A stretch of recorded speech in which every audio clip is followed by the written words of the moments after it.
Bonjour YouTube, ici Largo pour un petit retour sur 4 contre les ténèbres, une critique chaude, c'est-à-dire une critique juste après avoir fini de jouer à ce jeu, puisqu'il s'agit bien d'un jeu et non d'un livre. J'aurais pu peut-être poster cette vidéo sur une chaîne dédiée au livre dont vous êtes le héros, mais c'est pas le cas, c'est plus un jeu de plateau qu'un livre dont vous êtes le héros. Donc c'est, comme je l'ai dit chez Black Book Games, ça vaut 24,90 €, donc c'est assez cher, ce n'est pas très épais. Nous avons 95 pages, c'est pas sur du papier très blanc, ça doit être du papier recyclé, et puis on va en parler, le contenu n'est pas très élevé. Alors je suis extrêmement partagé sur l'avis à donner sur ce jeu. Pour résumer, tout ce que je sais sur les jeux m'indique que c'est insuffisant, que la copie de 4 contre les ténèbres est insuffisante. Et puis d'un autre côté, j'ai envie de refaire une partie. Donc je ne sais pas trop quoi vous dire, mais je vais vous le dire après le générique.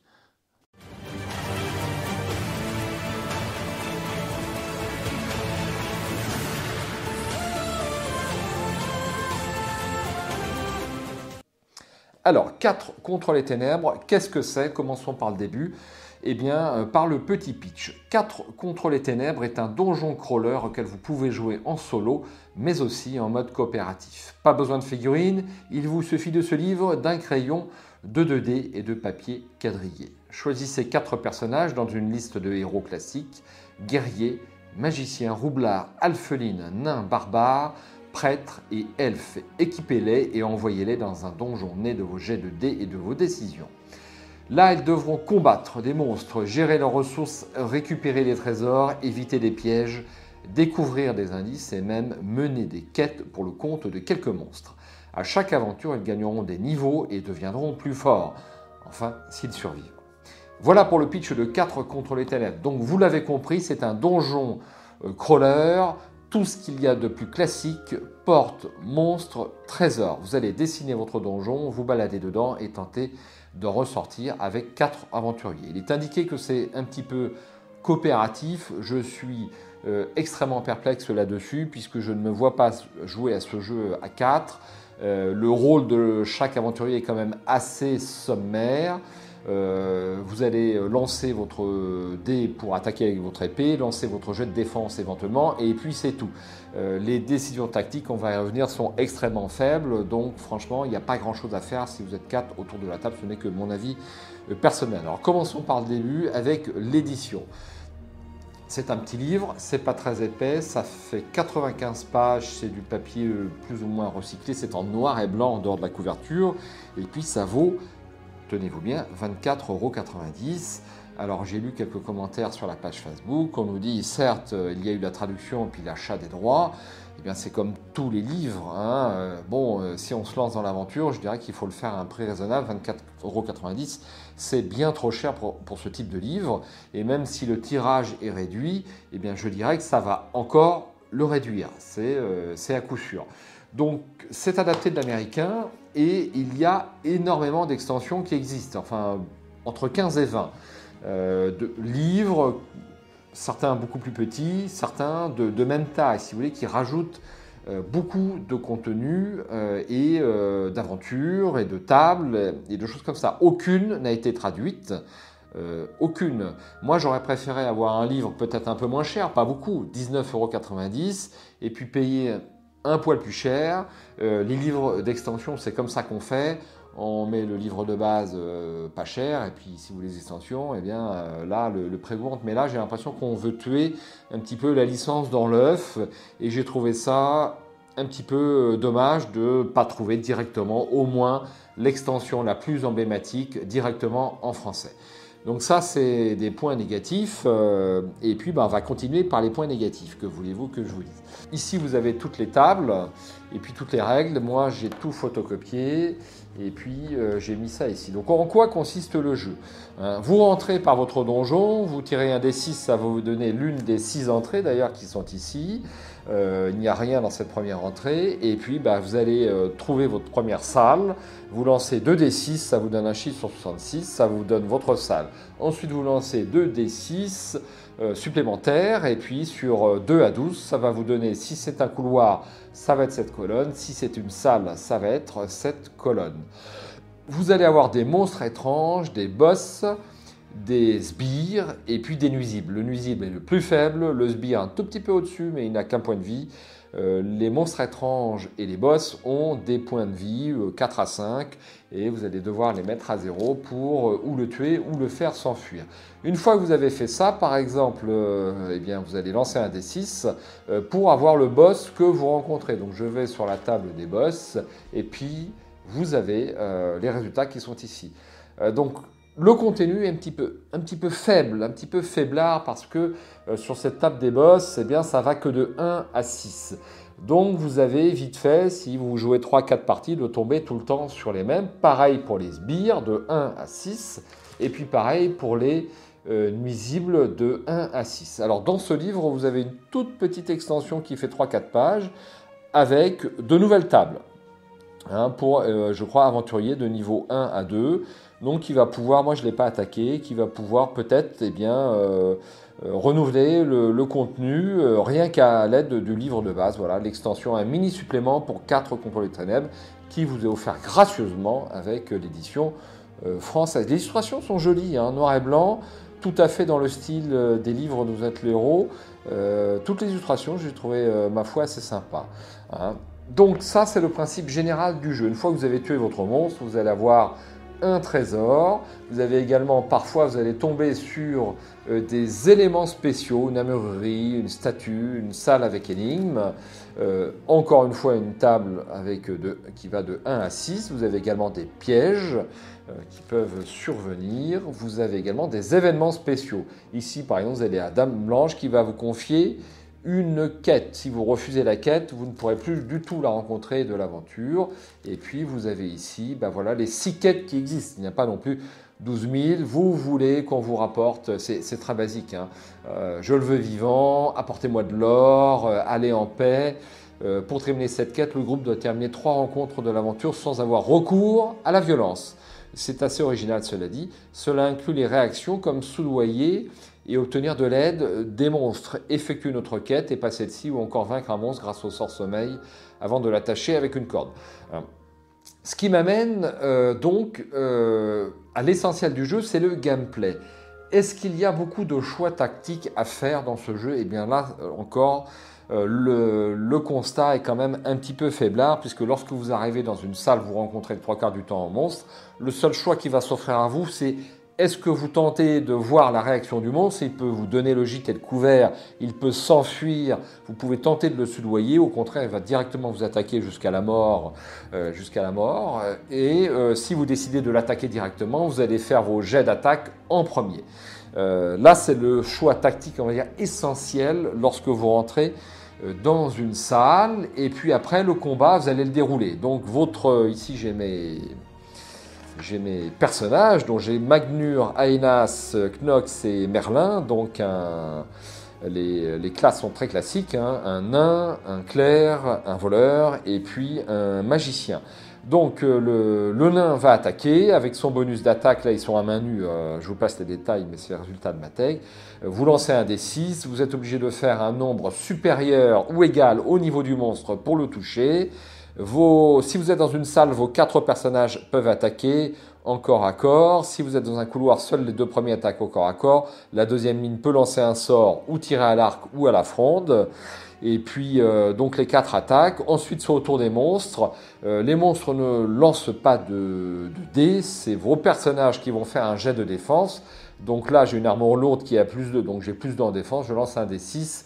Il faut que je fasse un chiffre supérieur au niveau du monstre pour réussir mon jet de défense. Certains monstres ont quelques petits pouvoirs, du poison, ou que sais-je encore, ou des doubles attaques, ou des triples attaques. Voilà, donc, mais il n'y a pas de choix tactique à faire à chaque round de combat, ou très peu. Vous allez choisir le sort de votre magicien, sachant qu'au niveau 1, il n'en a que 3. Ça va pas très loin. Vous avez également votre clerc qui a un sort de guérison ou un sort de bénédiction qui peut lancer, mais ça s'arrête là. Vous pouvez aussi changer d'arme. Si vous avez une arme contondante efficace, donc là ils ont perdu leurs armes, mais si vous avez une arme contondante efficace contre les morts-vivants, vous allez peut-être vouloir prendre une arme tranchante plus efficace contre un type de monstre. Là encore, le contenu du livre de base est faible et il y a beaucoup plus de choses dans les extensions et peut-être qu'il y aura un peu plus de choix tactiques dans les extensions, mais je ne peux pas vous en parler plus que ça. J'en ai acheté une, j'ai pas trouvé qu'il y avait grand chose non plus dedans, mais c'était une extension à 2 €, hein, c'était pas non plus la mort. Voilà, très peu de choix tactiques, très peu de choix de gameplay pour ce 4 contre les ténèbres. Aucun choix tactique non plus pour le circuit que vous allez adapter. Donc vous voyez, là je suis allé à droite, j'ai créé mon couloir.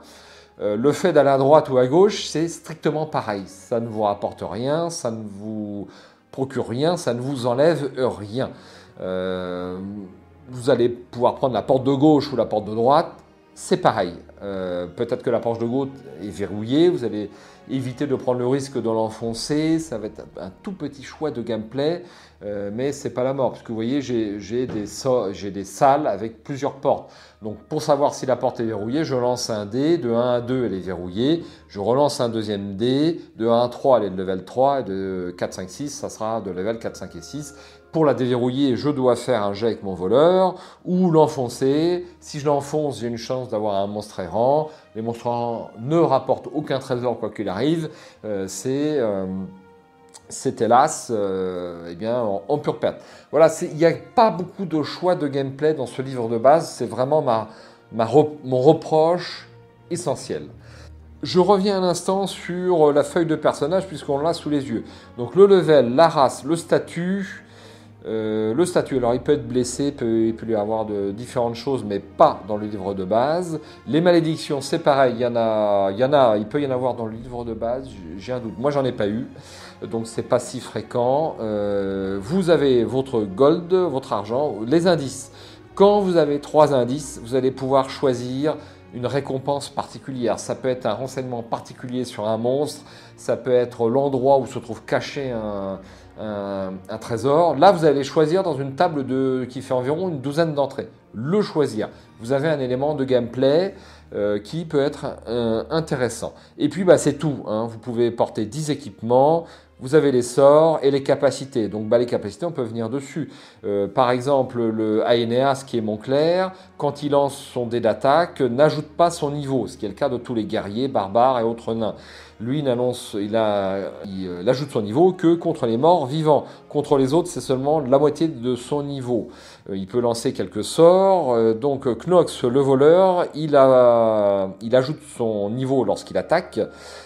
Uniquement contre les monstres mineurs, c'est-à-dire les nuisibles et les sbires, si votre groupe est en surnombre. Donc si vous avez 3 ou moins monstres mineurs en face de vous, et puis le magicien, il peut ajouter son niveau lorsqu'il essaye de résoudre des énigmes. Alors les énigmes, c'est pas des vraies énigmes, c'est vous avez votre résultat sur la table des événements, 5 énigmes. Pour réussir l'énigme, lancez un dé, et puis si vous êtes supérieur ou égal au niveau de l'énigme, vous avez réussi. Donc le magicien, quand il essaye de résoudre une énigme, il va rajouter son niveau, et puis il rajoute son niveau quand il lance un sort aussi. Ce qui n'est pas le cas des autres personnages lorsqu'ils lancent un parchemin de sorts. Ils peuvent lancer des parchemins de sorts, mais ils ne rajoutent pas leur niveau lorsqu'ils le lancent. Donc ils ont plus de chances d'échouer. Je reviens sur l'ensemble des tables. Donc vous avez une table de haine, les prêtres ajoutent leur niveau lorsqu'ils attaquent un art vivant, les nains ont du bonus sur les gobelins, ce type de choses. Alors je viens de voir, tous les monstres avec le mot gobelin dans leur nom, mais pas les hobgoblins. Je me suis trompé dans la partie que j'ai faite, j'ai pas lu jusqu'au bout. Bon, bref, les nains ajoutent plus 1 à leur jet de défense contre les géants, les trolls, etc., etc. Bon, c'est pas grave. Les récompenses épiques, une table à 6 entrées. Nous avons la liste de quêtes, donc certains monstres vont pouvoir vous donner une quête, donc apportez-moi de l'or, je le vais vivant, c'est extrêmement basique, mais vous avez des choses un peu plus évoluées, allez en paix. Pour terminer cette quête, le groupe doit terminer 3 rencontres de l'aventure sans avoir recours à la violence. Cela inclut les réactions comme soudoyer, obtenir de l'aide des monstres, effectuer une autre quête, ou encore vaincre un monstre grâce au sort sommeil avant d'attacher une corde. Tuez tous les monstres. Pour terminer cette quête, toutes les salles du donjon doivent être explorées et tous leurs occupants tués à l'exception de la créature qui a confié la quête au groupe. Dès que ces conditions sont remplies, le groupe peut demander la récompense. Nous avons des monstres étranges, on en a parlé, c'est l'un des résultats que vous pouvez trouver dans une salle. Je suis tombé sur des gremlins invisibles. Ils sont super relous. Hein. Nous avons les boss, table de 1 à 6 encore, les sbires de 1 à 6. Nous allons pouvoir avoir des trésors cachés derrière. Quand vous tombez sur une salle vide, vous pouvez faire un jet. Vous pouvez tomber sur un passage secret. Vous pouvez tomber sur un trésor secret ou ce type de choses. Et puis vous pouvez avoir des complications lorsque vous avez un trésor caché. Je vous passe les détails. Les trésors magiques, une table de 6. Les nuisibles, une table de 6. Les trésors, donc celle-là, vous la parcourez plein de fois parce que la table des trésors, sur chaque monstre ou presque, vous allez l'avoir. Donc, eh bien, vous allez collecter de l'or, des gemmes, des bijoux. Moi, j'ai pas eu d'objet magique, ou si j'en ai eu un, c'est tout, c'était pas la mort. Les éléments spéciaux, les pièges, les contenus de salle, et puis vous avez le magasin dont je vous ai pas parlé. Quand vous fouillez une salle, vous pouvez tomber sur des monstres errants, donc un nuisible, un sbire, parfois un monstre étrange ou un boss. Donc c'est quoi le but du jeu? Eh bien, le but du jeu, j'en ai pas parlé, mais vous l'avez compris, c'est rentrer dans le donjon, trouver le boss final. Donc au fur et à mesure que vous allez rencontrer des boss, eh bien, vous allez avoir une chance sur 6 que ce soit le boss final. Et au fur et à mesure que vous rencontrez des boss, vous rajoutez plus de 5 par boss que vous avez déjà rencontré.